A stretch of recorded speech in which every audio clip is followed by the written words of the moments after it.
Wolff responds. This topic is called looting. What is looting? And who are looters? And who is looting whom? For what? Let's begin with where you ought to begin. When you throw 40 million people out of work in 9 weeks, you are looting lives. You are depriving people of the most precious things they have: their security, their jobs, their incomes, their mental and physical health, their savings, if they have any. You're taking it all. And you're taking it when? At a time when we are all threatened by a serious virus. You must be kidding if you're thinking about looting, not in terms of what is being suffered by 40 million people, suddenly, and for no reason. Let me remind those of you who may not know, the unemployment that has gone crazy in the United States, they don't have that in Germany. They don't have that in France. They don't have that in many European countries, because there the bailouts governments gave to businesses had a condition attached to it. You can't fire anybody. You can't let them go. We'll help you pay the wages, but you cannot impose unemployment on millions of people, because that is looting their lives.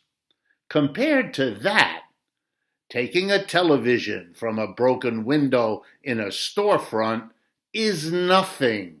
It's tiny.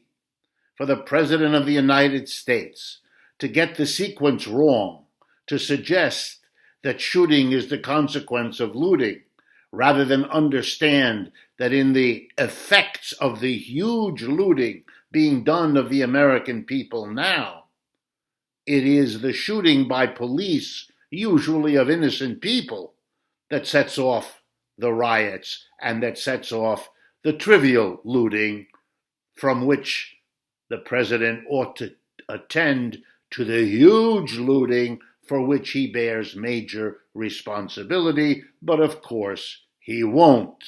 He cannot. He's shown us that over and over again. But the big looting doesn't stop with the 40 million who are unemployed. The big looting includes the 120 million who are still employed. That's right, their lives are being looted too, but it is happening in a bit more of slow motion. Here's how that works. If you have 40 million unemployed, especially under the conditions we have today, here's the truth. Many of the jobs that those unemployed people once had will not be available to them when they're ready to go back to work, whenever that is. That's because those businesses have been destroyed. They can't survive weeks, months of not functioning, not earning money, being unable to pay their rent. And even if their landlord doesn't throw them out, and many will, they will collapse, and those jobs will not be there.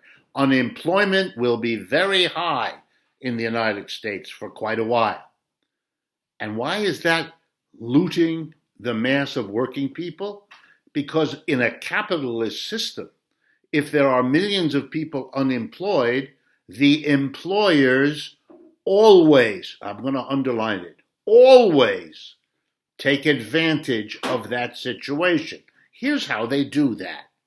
They let the people who still have jobs know that because of the pandemic and the virus and the lockdowns and, all of that, I'm going to have to cut your salary by 10%, 20%, 30%. I'm going to have to cut your benefits. I'm going to have to ask you to come to work a half an hour earlier for no extra pay. I'm going to have to cut your lunch hour. I'm going to have to fill in the blank. Why is the employer going to do that? Because he is hurting from this pandemic. And in capitalism, the employer can pass the hurt on to the employee by cutting their wages, cutting their benefits, extending the hours, all the rest.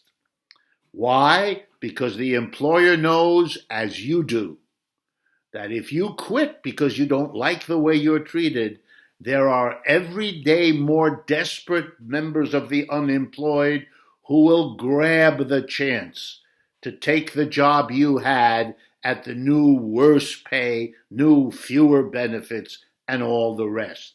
So you have to basically take it. And the employers know it. They're already planning on it. That's how they're going to recoup some of what they lost over the last 9 weeks of this pandemic. That's how capitalism works. The problems you have are not about a virus, but it's about an economic system that failed to prepare for it, failed to management, achieved the stunning addition of a capitalism crash on top of a terrible virus, and now lets the capitalist system work its magic, shifting the burden of these twin failures off of the employer class and on to the employee class.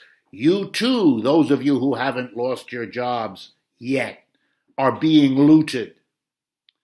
And you ought to think hard and long about a system that forces me to ask the question, who is looting whom in the current situation?